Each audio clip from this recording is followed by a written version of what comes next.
Faure Gnassingbé, président de la République du Togo à Libreville depuis ce matin. Une visite de travail de 24 heures ponctuée par non seulement un tête-à-tête avec son homologue gabonais Ali Bongo Ondimba, mais aussi un échange franc avec la presse nationale et internationale.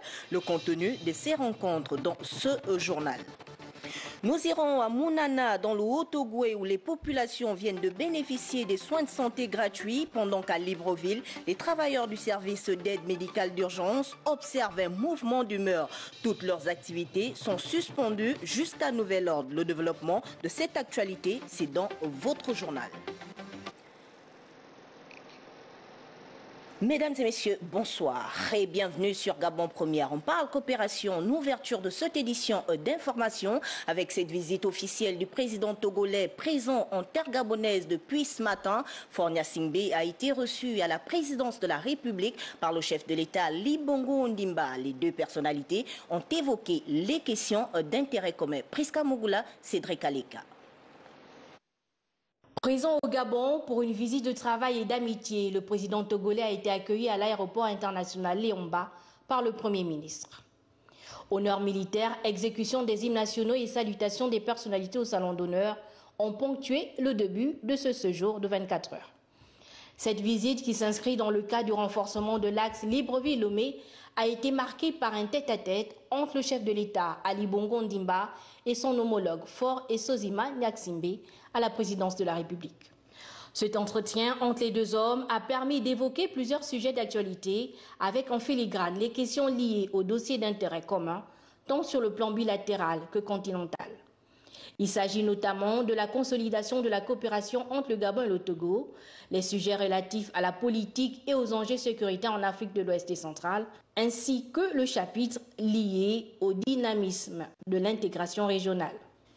L'échange entre les deux personnalités s'est élargi à leurs principaux collaborateurs. L'hôte du président Ali Bongo Ondimba s'est plié à l'exercice de questions-réponses avec la presse nationale et internationale.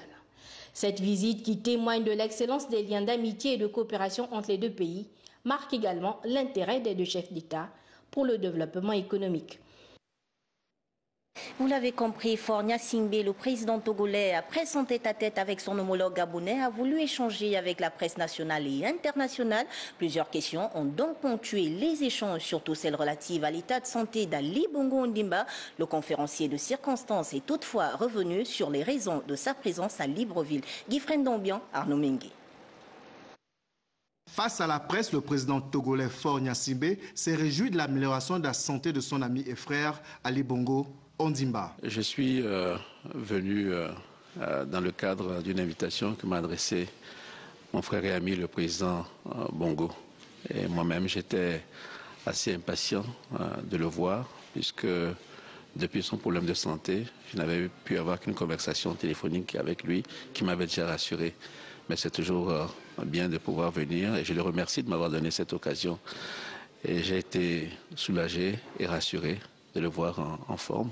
Au cours des échanges avec son homologue gabonais, les questions économiques ont gravité autour de la zone économique à régime spécial d'Ongkok, dont le Togo souhaite s'inspirer. Nous avions envoyé une délégation aussi pour regarder la zone économique spéciale et voir comment les activités s'y déroulaient, parce que nous avons également une stratégie plan national de développement et nous souhaitions attirer les investisseurs à Lomé. Pour ce qui est des questions de sécurité, la menace terroriste qui sévit au Sahel et s'étend au Togo préoccupe.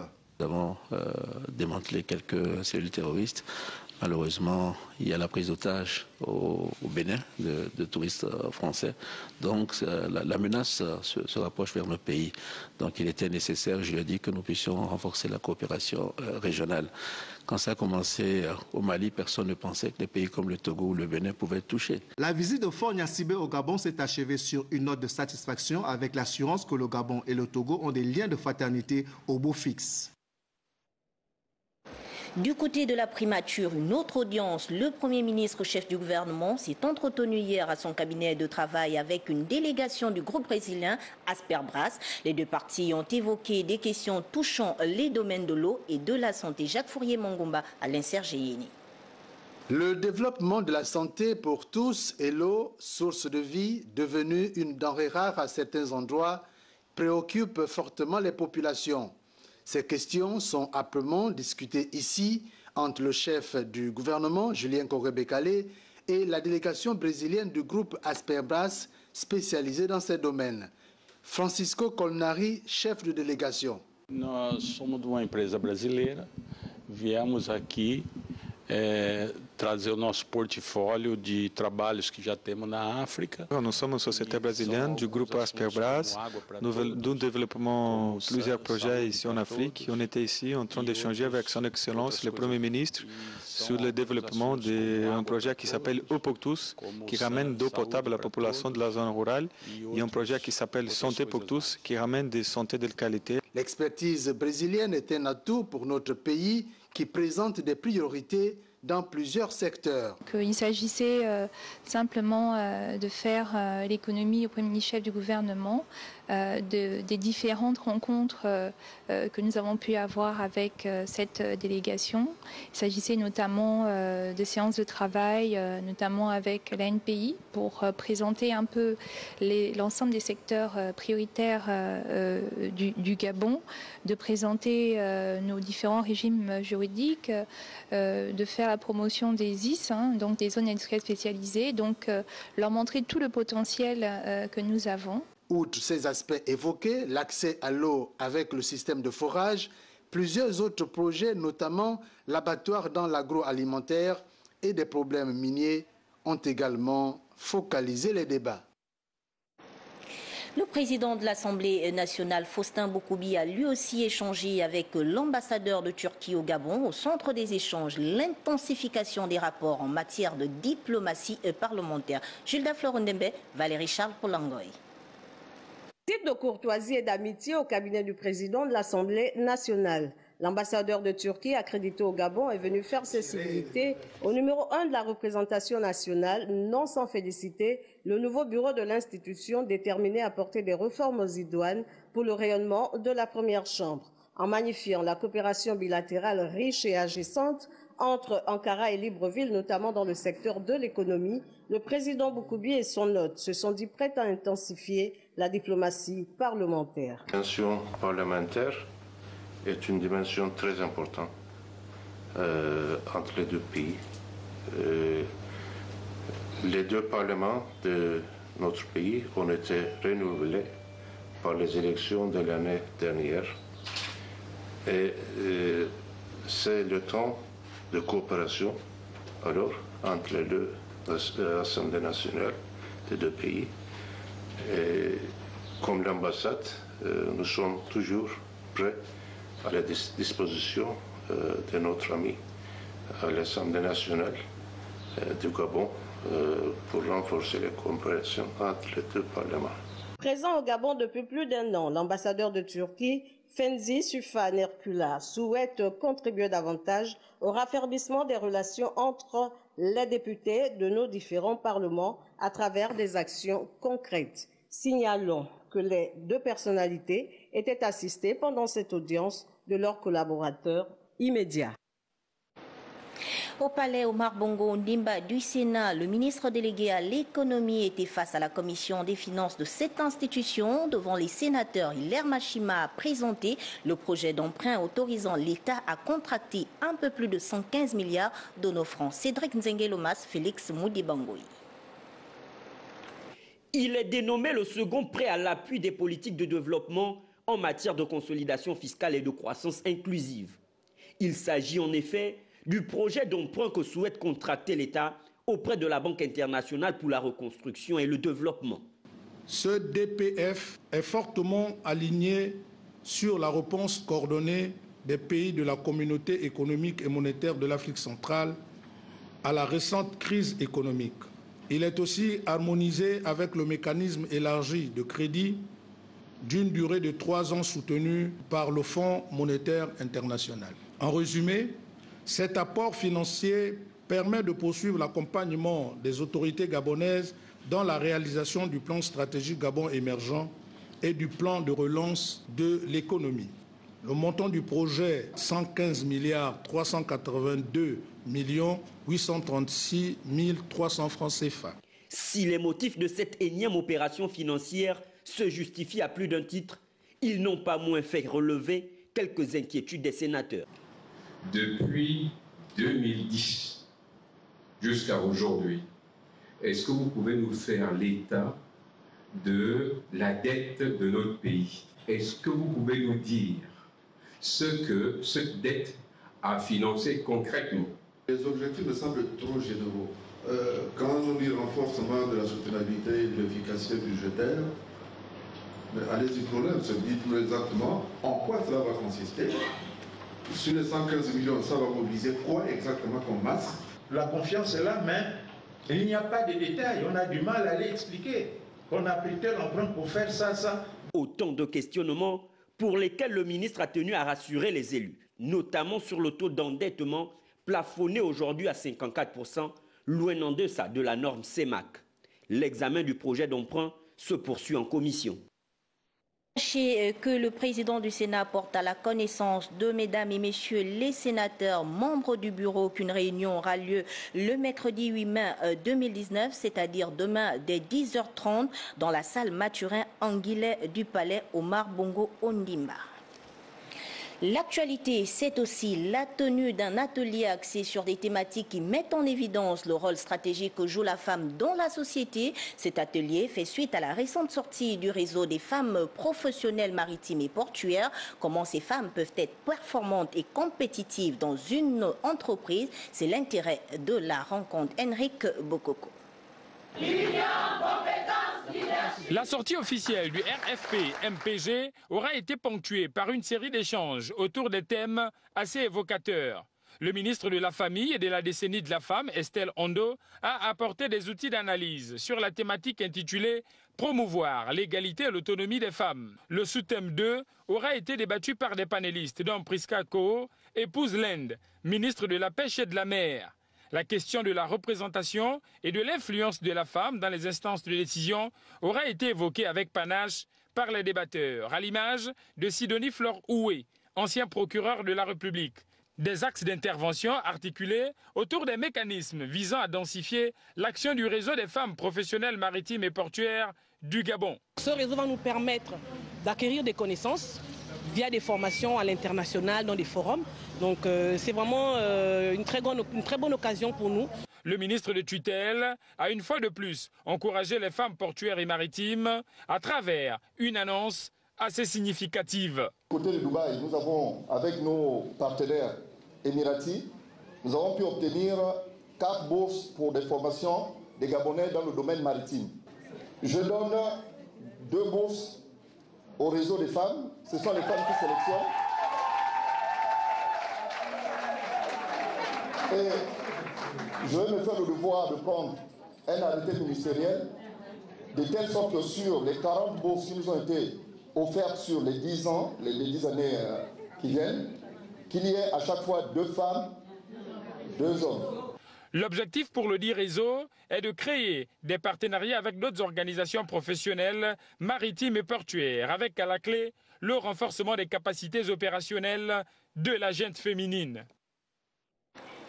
Après ce reportage signé Henrik Bokoko et Victor Mundonga, on en vient à cette audience au cabinet du gouverneur de Port-Gentil, la capitale économique. Patrice Antina a reçu en audience le président de la Commission nationale pour la protection des données à caractère personnel en mission de sensibilisation dans la province de l'Ogooué et Maritime.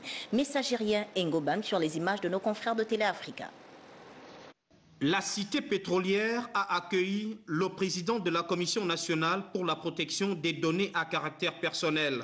Joël Dominique Ledaga a été reçu en audience par le gouverneur de province, Patrice Antina. Il est important que les opérateurs économiques, l'administration publique et les citoyens puissent justement s'approprier cette loi. La rencontre de Port-Gentil a permis au gouverneur de mettre le curseur sur l'intérêt de la protection des données à caractère personnel. Le numérique a favorisé la délinquance astucieuse. Aujourd'hui, personne n'est à l'abri du harcèlement, du chantage, des fraudes bancaires, de l'usurpation d'identité, de la prolifération des données hors du périmètre de l'entreprise. En un mot, de la cybercriminalité. La Commission nationale pour la protection des données à caractère personnel entend faire respecter la loi dans toute sa rigueur. Le développement de la cité est une problématique longuement débattue au cours d'une séance de travail que le maire de Libreville, Léandre Zué, a eue avec le secrétaire général du Parti démocratique gabonais, Eric Dodo Bouguenza. Embellir davantage la capitale gabonaise et leur objectif commun. Cyril Bertrand Galeko, Médaringeng.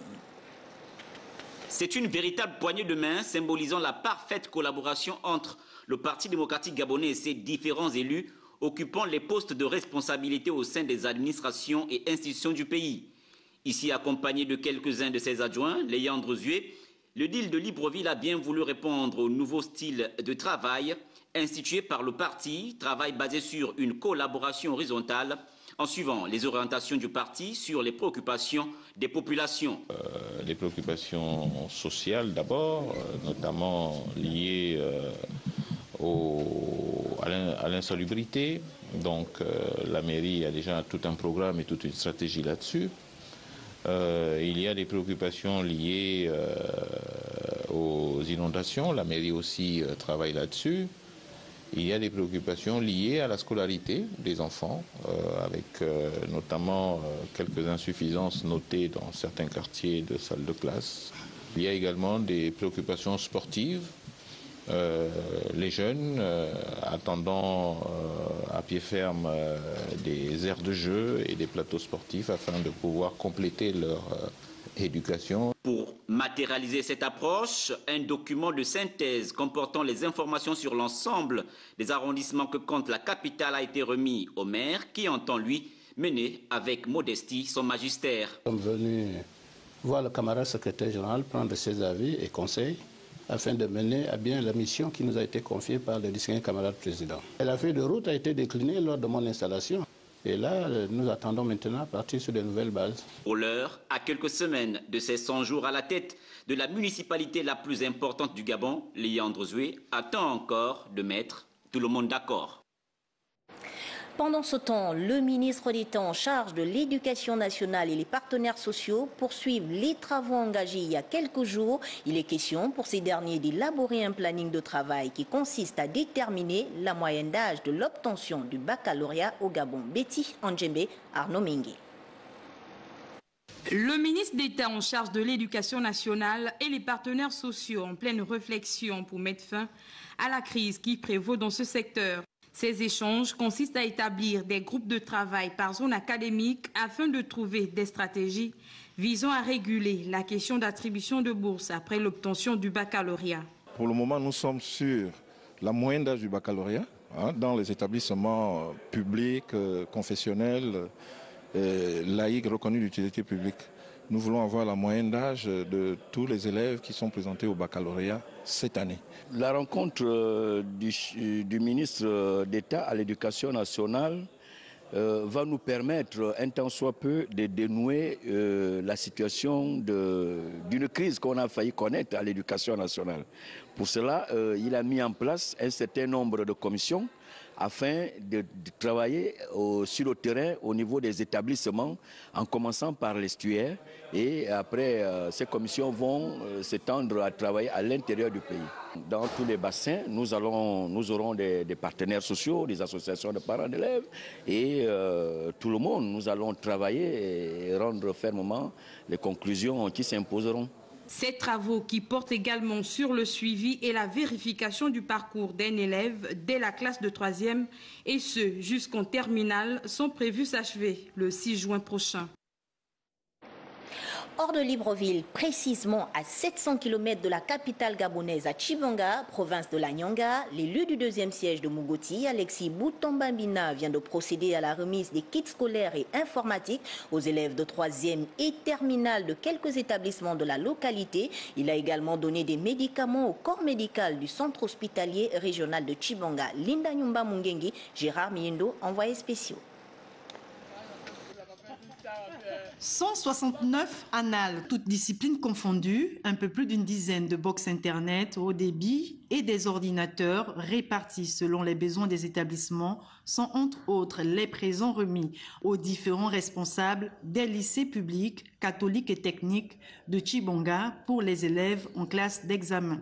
Nos CDI vont être équipés en manuels scolaires et autres ouvrages et des kits informatiques, ce qui permettra aux élèves de classe d'examen d'approfondir leurs recherches et de préparer les examens en toute quiétude. Monsieur le ministre, prouvez par ma voix l'expression de la gratitude de l'Académie et nous ne doutons pas de votre disponibilité légendaire à toujours nous accompagner dans nos délicates missions. Le chef de l'État lui-même est soucieux de l'avenir des enfants. Donc, bonne chance. Nous attendrons impatiemment, mais avec assurance, les résultats et du BPC et du bac. Au centre hospitalier régional de la ville, ce sont plusieurs cartons de médicaments et consommables qui ont été offerts. Merci d'être ce fils de la province qui allait plaider pour cette province auprès du SAMU social. Ce que je demanderai au personnel soignant et aux médecins, c'est d'en faire bon usage. Quand on parle de SAMU social, ça voudrait dire que ça s'adresse aux économiquement faibles. Ce serait vraiment dommage qu'après avoir posé un tel acte, qu'on ne parle plus de médicaments dans ce centre régional de santé. À travers ces actions de portée sociale qui ne sont pas les premières du genre, Alexis Boutomba-Bina veut non seulement se rapprocher davantage des fils et filles de Mougouti, mais aussi promouvoir les valeurs d'unité, d'amour et de partage prônées par le président de la République, Ali Bongo Ondimba. À Mounana, les populations de cette région du Haut-Ogooué viennent elles aussi de bénéficier des soins de santé gratuits. C'était à la faveur d'une caravane médicale, une action sociale à mettre à l'initiative de l'élu de la localité, Hervé Patrick Opianga. Eric Hervé Mouélé, Franck Mangolo, envoyé spéciaux. Contribuer au bien-être des populations du district de Mounana par une offre de soins de santé spécialisés, c'est l'ambition de l'initiateur de cette caravane médicale, le député Hervé Patrick Opianga. Une caravane qui aura connu une forte affluence, soit 2240 patients reçus en consultation, avec à la clé des médicaments. Nous avons en gros eu pas mal de patients, que ce soit des consultations d'urologie pour nos papis, pour des dépistages de l'hypertrophie de la prostate. Nous avons eu des consultations de gynécologie avec une grosse équipe de gynécologues, des consultations de pédiatrie, avec du déparasitage systématique des enfants de 0 à 5 ans, des consultations d'ophtalmologie et des soins dentaires avec des extractions dentaires et des soins particuliers. Le dépistage de l'hypertension artérielle et du diabète. En plus des soins offerts gratuitement, cette caravane a donné la vie. Ce nouveau-né de sexe féminin. La maman s'en réjouit. Quand je suis partie, on m'a bien accueilli. On m'a bien accueilli. Il y avait un médecin et puis une sage-femme qui m'ont reçu. Elle se porte bien. Pour moi, la caravane était bien, ça a aidé tout le monde. Soulagés, les patients ont salué l'acte de solidarité de leur élu. Ça nous rend vraiment heureux, ça nous soulage. Bon, vraiment, c'était vraiment gentil de la part de M. Hervé Patrick Opianga. C'est une bonne action du député pour venir nous soulager. Et après ça, nous soulager, au moins nous sommes contents dans nos cœurs. Il doit le médicament cadeau, c'est pourquoi la caravane est beaucoup bien. On le remercie. Cette caravane qui s'inscrit dans le cadre de soins de santé de proximité prôné par Ali Bongo Ondimba a aussi reçu les populations de Mwanda, Bakumba et Lastourville. À Libreville, dans votre 20h, on parle aussi du mouvement d'humeur qu'observent les travailleurs du service d'aide médicale d'urgence depuis ce matin. Toutes les activités sont suspendues jusqu'à nouvel ordre. Que revendiquent-ils concrètement? Tentative de réponse dans cet élément signé Césarine Andem et Bertin Ossaga. Entrée principale barricadée, service minimum interrompu. L'ambiance n'est pas celle des jours ordinaires au service d'aide médicale d'urgence, dénommé SAMU médical. Le non-paiement des salaires des agents de la main-d'œuvre non permanente, les primes de garde et les conditions de travail peu commodes sont entre autres les points revendiqués par le collectif des agents du SAMU médical. On voit qu'il y a un jeu de ping-pong qui ne dit pas son nom. Donc nous avons décidé de fermer, de suspendre les activités parce que dans la tête de l'agent comptable, lorsqu'il a l'habitude de fonctionner avec les anciens directeurs, au niveau du SAMU, il y a des versements qui se font. Et il se pourrait même qu'il y ait un quota déterminé pour le SAMU, un quota de versement. Or, cette année, le tableau SAMU est blanc. Il n'y a pas de versement. Ce qui revient à dire que le SAMU ne travaille pas. Et puisque chez lui, le SAMU ne travaille pas, pourquoi alors laisser les portes du SAMU ouvertes? Nos ambulances n'ont pas de sirènes. Et l'alimentation dans les produits médicaux, que ce soit des consommables ou autres produits. Nous n'en avons pas. Vous avez vécu la scène qui s'est produite au stade de l'INJS. Le SAMU était incapable de produire une bouteille d'oxygène. Voilà les manquements que nous avons, mais nous ne sommes pas là pour détailler tout ça là, tout simplement parce que nous revendiquons 8 mois d'arriérés, de primes et de salaires. Créé en 2001 et placé sous la tutelle du ministère de la Santé, le SAMU médical offre gratuitement les soins de proximité aux usagers et aux accidentés de la voie publique. Au moment de notre passage, le directeur général du SAMU médical était absent des locaux du centre hospitalier universitaire de Libreville. Une situation qui pourrait davantage fragiliser l'offre des services. Et puis, près d'une dizaine des syndicats regroupés au sein de la coalition des professionnels du secteur des transports et assimilés viennent d'organiser à Libreville une assemblée générale pour faire le point de la récente rencontre avec le Premier ministre, chef du gouvernement. Les détails, c'est avec Frédéric Yenda-Moukoula et Gérard Magnagna. Au centre des échanges entre adhérents et responsables de la coalition des syndicats professionnels du secteur des transports et assimilés, les raisons des divergences de point de vue avec un autre regroupement des partenaires sociaux de l'univers des transports. Ce qui fait qu'il y a scission, c'est parce que nous avons constaté qu'on ne peut pas tourner le dos au gouvernement. Nous avons accepté de travailler avec le gouvernement de la République parce que c'est le gouvernement de la République qui gère toutes les institutions avec lesquelles nous travaillons. Le président Bongo Essonou a invité les membres de sa galaxie à ne pas rentrer en grève. Le gouvernement a déjà accepté, nous a déjà reçus. Et le Premier ministre, chef du gouvernement, a donné des instructions. Donc nous ne pouvons pas tourner le dos au gouvernement. Je ne peux pas aller en grève. Nous sommes une coalition qui est composée de 7 syndicats. Ils ont 3 syndicats qui faisaient 10 syndicats. Nous, on a 7 syndicats. On s'est dissocié de lui et on s'est constitué en coalition et on prépare à mettre en place une fédération dans le secteur des transports. Autre point, non le moindre, ayant fait l'objet des débats, la réorganisation de ce secteur d'activité économique miné par l'informel.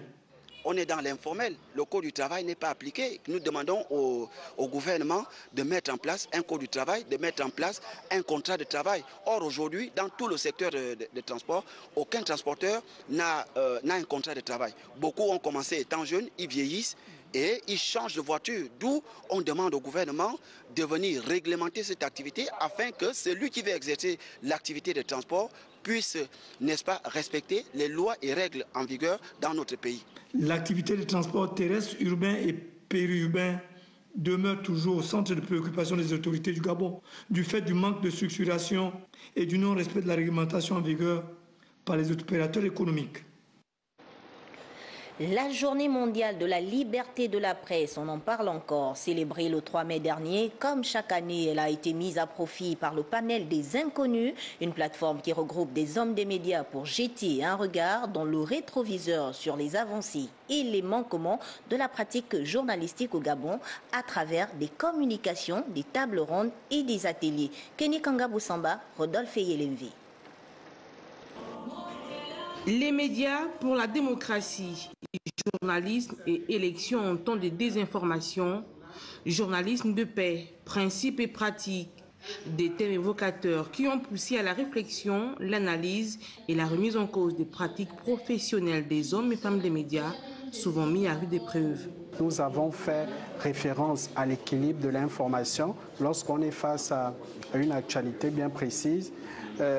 parmi les principes, nous avons également abordé la nécessité de mettre en valeur les initiatives de paix, même en situation de crise, ce que nous n'observons pas toujours. Nous avons également abordé les éléments de propagande médiatique qui rentrent en compte lorsqu'on est face à la couverture d'un conflit.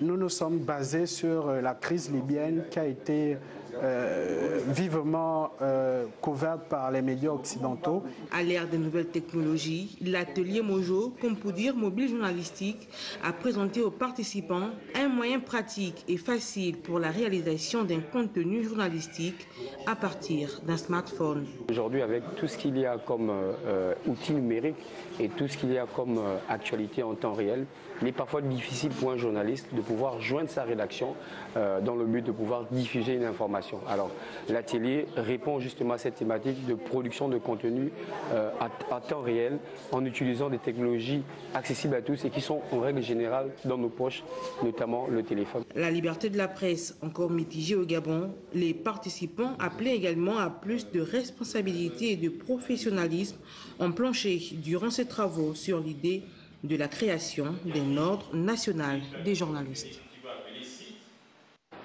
Une autre actualité en rappel, le 1er mai, dédié aux droits du travailleur, une occasion bien spécifique pour les administrations de mettre en valeur les efforts consentis par les agents ayant totalisé plus de 10 ans de service, mais également des moments mis à profit par certaines entreprises au moment de festoyer entre responsables et collaborateurs. C'est le cas du côté de l'autorité de régulation des transports ferroviaires, Annick Ankassa. Tradition respectée à l'autorité de régulation du transport ferroviaire. Les agents ont massivement pris part aux manifestations marquant le 1er mai, fête des travailleurs.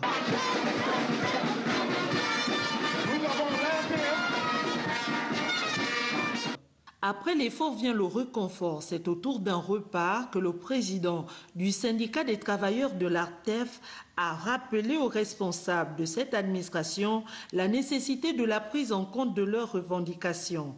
Pour l'avenir, nous voulons un climat de fraternité et d'amitié anime nos relations pour la promotion et l'éclosion de notre savoir-faire professionnel. La mise en place d'une caisse de prêts en cas de maladie, construction, meubles, véhicules.